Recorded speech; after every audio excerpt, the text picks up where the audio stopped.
Well, our first breaking at this broadcast comes from Pakistan, where it seems that it's a broke Pakistan. A broke Pakistan has been forced to cut down its defense budget after International Monetary Fund and United States mounted immense pressure. Pakistan military has openly admitted that it has to cut down its defense budget. Clearly a big embarrassment for Imran Khan. And for more on this story, Jammu Bureau Chief Tejinder joining us live. Tejinder, not only an embarrassment for Pakistan, but also it seems that its military powers, again, at the back foot, the way international IMF, in fact, has forced Pakistan to cut down its budget when it comes to defense allocation. Sakal, we need to see everything into perspective. When Imran Khan was campaigning for his election, he had said that the previous governments, they have been going from country to country with a begging bowl. So when Imran Khan came to power, he did the same. We saw he went to Saudi Arabia with a begging ball, and then he went to the IMF.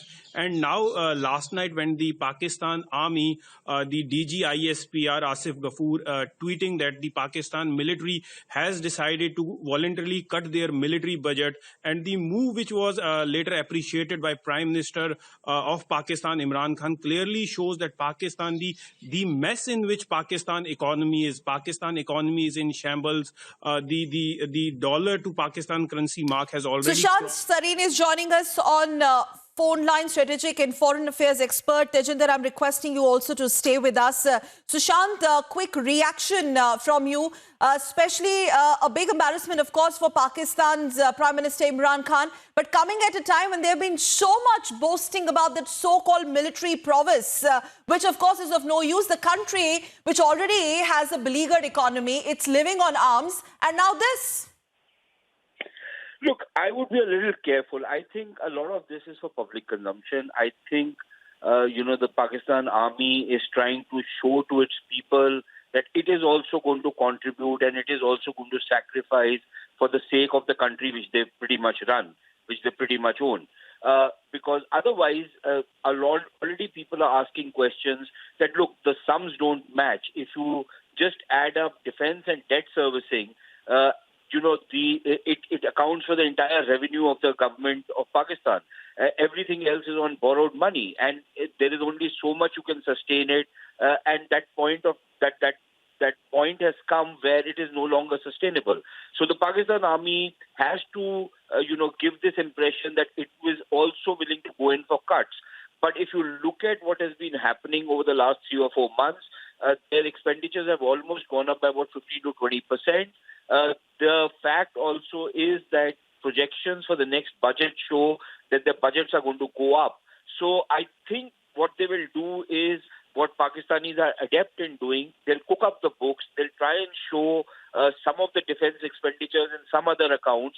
But I would still say that this is a good thing, because at the end of the day, this is going to further bankrupt the Pakistan economy, because the Pakistan army is not ready to cut its size to a more affordable level, which means that they will continue to be a millstone around the neck of Pakistan and continue to bankrupt that country. But as of now, I am quite skeptical whether they have actually done substantive cuts in the kind of budgets which the Pakistan armed forces are getting. I would be very, very careful before I jump to that conclusion. All right. Well, that's quite a pertinent point. Sushant Sareen, thank you so much for sharing your thoughts. In fact, I want to take that thought to Dr. Sriram Cholya also. Sriram, if you could hear Sushant, I mean, do you agree with him? This is Pakistan, we're staring at a big bankruptcy, and they've been forced to compromise on this defense cut. Not to forget the fact that they are nothing when it comes to India's military might and otherwise also.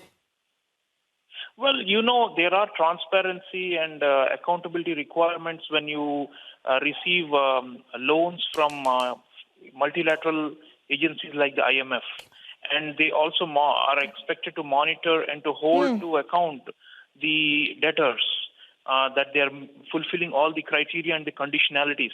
So the first conditionality that global lending agencies do is fiscal rectitude. If your expenditure exceeds revenues by a yard or longer, then they say pull back, and so they will make it conditional. And the question is, to what extent, like Sushant is saying, they'll play hanky-panky and work it around and still maintain the outsized and disproportionate budgetary allocations to defense.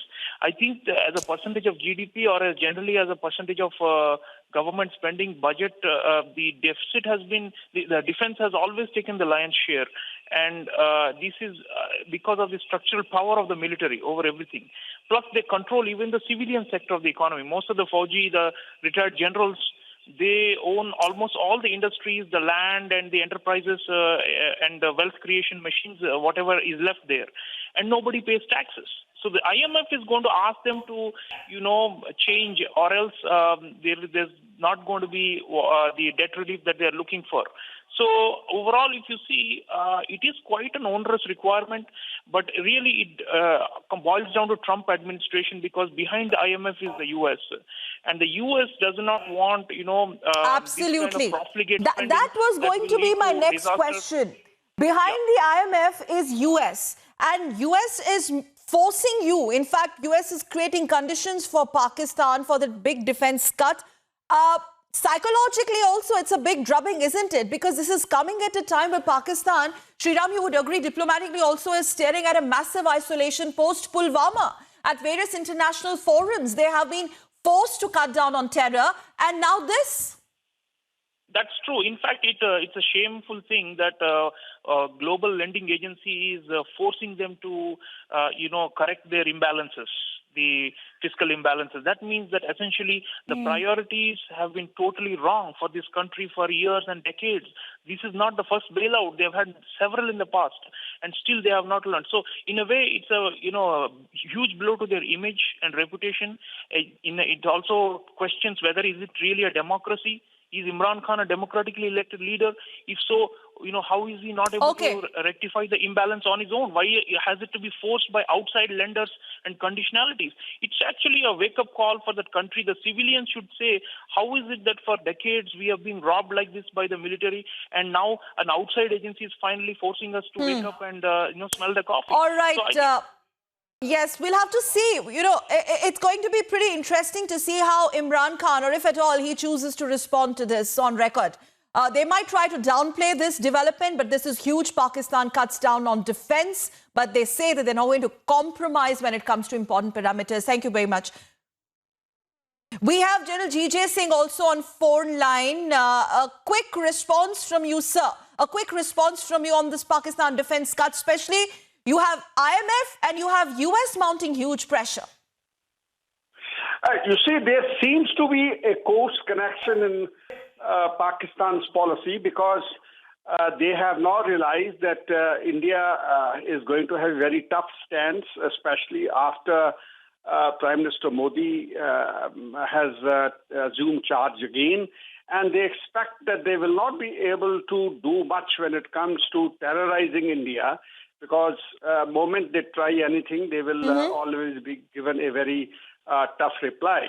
But at the same time, they probably now want to focus on their economy also, because this is what we have been hearing from Imran Khan, and probably they will again try to emulate our But isn't this the economy, sir, which is already bleeding?